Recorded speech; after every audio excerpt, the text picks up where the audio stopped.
السيدات والسادة، والكلمة الآن مع النائب عاطف المغوي عضو مجلس النواب ورئيس الهيئة البرلمانية بحزب التجمع، فليتفضل مشكورا.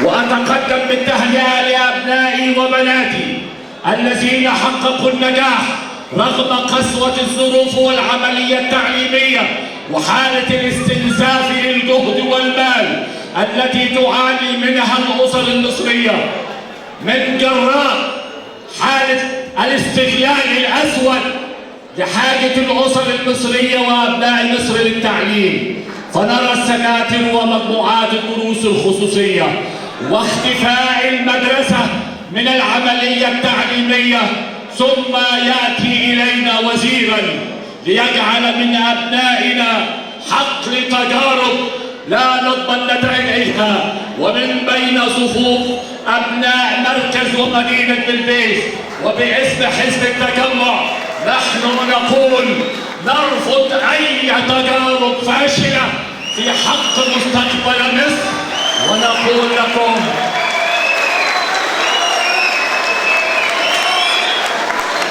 كفى تجارب في شباب مصر ومستقبل مصر. لقد سبق أن دمجنا بين 5 و6 ابتدائي، وعانينا الأمرين في هذه الدفعة المزدوجة حتى وصلنا إلى الجامعة فكان لها من الضحايا. عانينا الأمرين ما بين ثانوية عامة تانية وثالثة وملاحق ودور تاني، ثم جاءنا هذا الوزير وأنا أعلنها بصوت عالي وأعلنتها في البرلمان: نحن لا نوافق على التلاعب بمشاعر الأسر المصرية.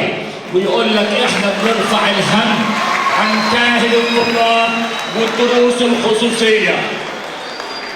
أن التكوين المعرفي والتعليمي لطلاب مصر يجعلهم قادرون على أن يتولوا المسؤوليات في أي موقع، لأنهم اكتسبوا المهارة العلمية والمعرفية. لا تلغوا المقررات التعليمية.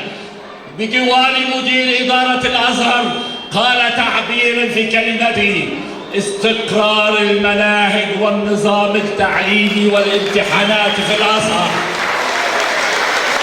وأقول لوزير التربية والتعليم من هنا من بلبيس: إذا كنت تتكلم عن المناهج والمواد، أقول لك يا معالي الوزير، أبناء مصر في البلاد العربية يدرسون ما يصل إلى 18 مادة، وحينما يأتي ابن مصر الذي حصل على الثانوية العامة من الخليج أو من أحد الدول العربية يدخل إدارة الوافدين، نستبعد المواد التي لا تدرس في مصر ثم نعامله بمجموعه على المواد العلمية المشتركة.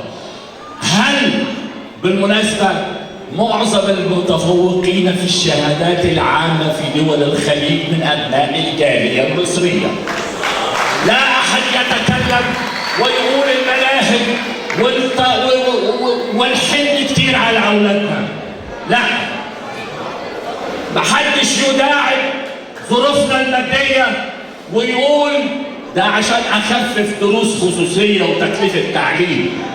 بنقول لك حل مشكلة المدرس وعجز المدرسين. يا معالي الوزير، منذ وزارة طارق شوقي وكان لدينا عجز في المدرسين بلسان الوزير وأمام مجلس النواب 350,000 معلم. ده كان في سنة 2022. احنا في نهاية 24. انتوا عارفين العجز في المدرسين على مستوى التربية والتعليم في كافة المراحل 450 معلم.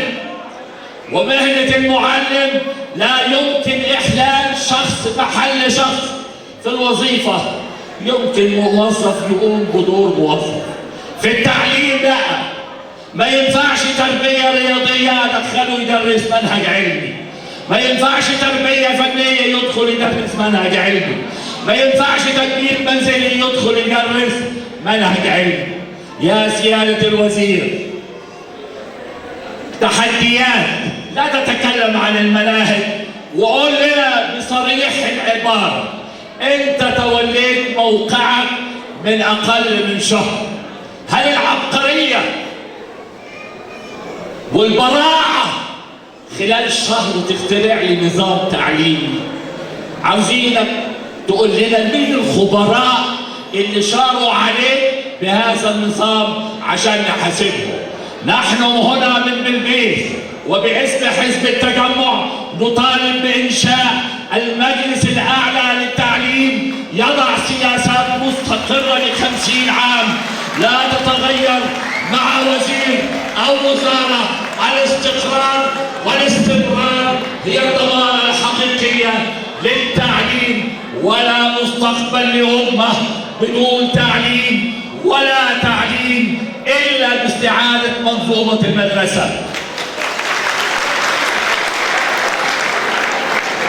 اعذروني إذا تطرقت إلى هذا الموضوع، لأن أنا بنتهز الفرصة وأهنئ بناتي وأحفادي وأولادي الذين حققوا النجاح وأقول لهم ربنا نجاكم يا بتوع الثانوية العامة اللي نجحتوا السنة دي من براثن الوزير القادم، لأن هيبقى عندنا نظامين في 24 25 ثانوية عامة جديدة وثانوية عامة قديمة لأبنائنا الطلاب والطالبات الذين لم يوفقوا في الامتحان هذا العام.